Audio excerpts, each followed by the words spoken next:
젊은 거장이라 불리는 하마구치 유스케 감독의 신작 악은 존재하지 않는다.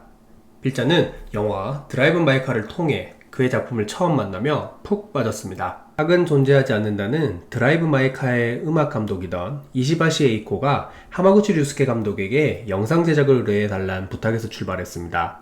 애초 영화로 기획된 것이 아님에도 생각거리를 많이 던져주는 작품이 되었습니다. 줄거리는 간단합니다. 자연과 가까이 살고 있는 부녀의 작은 마을에 갑작스레 글램핑장 건설을 위한 사람들이 찾아오며 조용하던 마을은 시끄러워집니다. 도쿄에서 약 3시간 떨어진 산골마을에 살고 있는 중년 남성 타쿠미와 그의 딸 하나. 타쿠미는 자칭 마을의 심부름꾼으로 장작을 패고 산속 샘물을 길어 우동집에 가져다 주기도 하면서 살아갑니다. 그의 딸 하나는 조용한 성격으로 자연과 친구로 지냅니다. 시종일관 잔잔하게 전개되던 작품은 당혹스럽다 못해 충격적인 결말로 끝이 납니다. 필자도 한동안 멍하니 스크린만 바라보았습니다. 오늘은 영화 악은 존재하지 않는다를 정리해보도록 하겠습니다.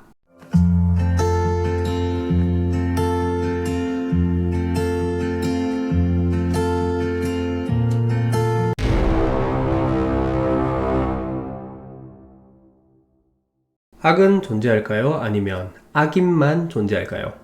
악은 인류의 중요한 의문으로 철학의 기본이기도 합니다. 인간의 본성은 선할까요? 아니면 악할까요? 필자는 개인적으로 인간은 이기적인 존재일 수밖에 없기 때문에 악하다고 생각합니다. 인간 본성에 대해 우리에게 가장 익숙한 건 학창시절 윤리 과목에서 배운 3가지 학설입니다. 성선설, 성악설, 성무선악설. 악은 절대적이라 할 수 없습니다. 100% 선한 사람도 100% 악한 사람도 없습니다.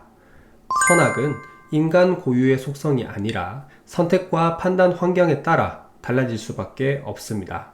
영화 악은 존재하지 않는다는 제목으로 인해 우리는 끊임없이 집중하고 자기 반성을 하게 됩니다. 과연 작품이 말하는 선악은 무엇일까? 질문이 떠나지 않습니다. 악은 어디에 있고 선의 이름으로 처단될 것인가? 그러나 작품은 영화 속 안개처럼 불확실한 결론만을 남깁니다. 인간의 탐욕을 악으로 규정하고 선으로 보이는 자연의 엄청난 응징은 우리가 지금껏 많은 작품에서 쉽게 볼 수 있었던 구도. 그러나 영화 악은 존재하지 않는다에서 뚜렷한 선악은 존재하지 않습니다. 제목 그대로 악은 존재하지 않습니다. 영화 속 등장하는 글램핑 업체나 그 직원들도 절대 악이라 볼 수 없습니다. 자연의 경고를 무시하고 인간의 탐욕만을 쫓는 사람들만이 아닙니다. 현대사회에서 누구나 가질 수 있는 야망이나 소박한 꿈 정도입니다.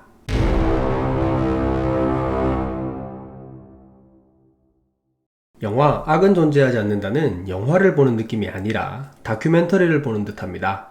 롱테이크 기법과 음악은 화면 속 자연에 깊이 빠져들도록 합니다. 감독의 세심한 설계가 만들어낸 성공입니다. 하늘을 찌를 듯 치솟은 다양한 나무들과 땅 와사비, 깨끗한 물을 퍼나르는 장면들을 통해 이곳 사람들이 얼마나 자연을 아끼는지 보여줍니다. 그러다 외지인의 등장과 사슴으로 악이 등장했음을 간접적으로 나타냅니다. 일본과도 많은 연관이 있는 사슴은 자연을 상징한다고 보여집니다. 타쿠미는 사슴은 겁이 많은 동물이라며 결코 인간을 해치지 않는다고 강조합니다. 만약 해친다면 자신이 상처받았거나 상처받은 사슴의 엄마나 아빠일 것이라고. 이곳에서 자란 타쿠미의 딸 하나는 자연의 법칙에 순응합니다. 사슴을 만났을 때 움직이지 않아야 한다는 것을 압니다. 그러나 어느 순간부터 착해지려고 한 외지인은 이 법칙을 알지 못합니다. 마치 무궁화꽃이 피었습니다 규칙을 보는 것 같습니다. 외지인의 회사 동료가 손을 다치는 것으로 자연이 충분히 경고를 했음에도 말이죠. 회사가 글램핑장을 지으려는 곳은 야생사슴이 물을 마시러 지나다니는 산속 통로입니다. 정화조가 설치될 예정이지만 그 시설이 완벽하게 오수를 정화하지는 못합니다. 사람이 지나가는 곳엔 늘 환경오염 위험이 도사리는데 글램핑장의 바비큐 시설이나 모닥불은 산불의 위험도 자연스럽게 높입니다. 상류에서 한 일은 반드시 하류에 영향을 준다. 눈앞의 돈벌이에 급급해 더러운 물을 전부 하류에 흘려보내서는 안 된다. 자연을 지키려는 마을 사람들과 글램핑장을 지으려는 외지인. 그러나 자연처지에서는 마을 사람들 역시 외지인이자 자연을 훼손할 수 있는 위협입니다. 감독은 말합니다. 자연에는 선과 악, 정이라는 게 없다.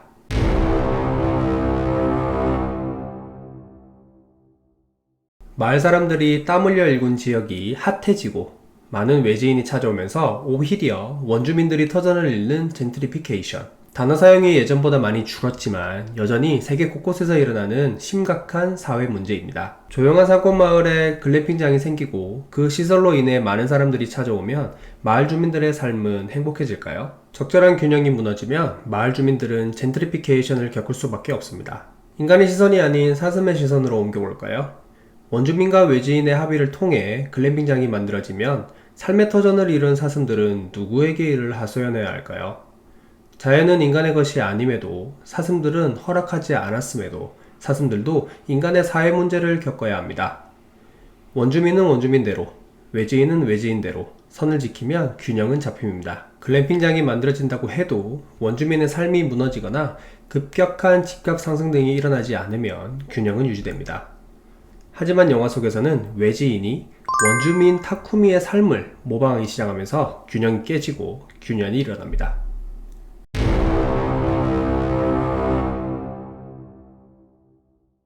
글램핑장을 지으려는 회사는 사실 연예기획사입니다. 도쿄에 본사를 두고 있는 이 기획사는 코로나19 팬데믹 시기 지방 야외에서 사업을 기획하면 정부 보조금을 받을 수 있다는 걸 이용하려 합니다. 결이 다르지만 이 모습은 영화 어느 가족을 떠올리게 합니다.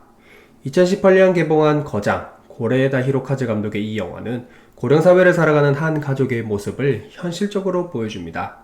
할머니, 남편과 아내, 자녀 3명으로 구성된 이 가족의 주 수입원은 하치 할머니의 전 남편의 연금입니다. 할머니는 독거노인이 아님에도 불구하고 더 많은 연금과 혜택을 받기 위해 가끔 방문하는 공무원에게는 독거노인이라 속입니다. 정부 보조금은 나쁜 게 아닙니다. 국민이라면 지급 조건에 맞다면 누구나 정부에게 요구할 수 있습니다.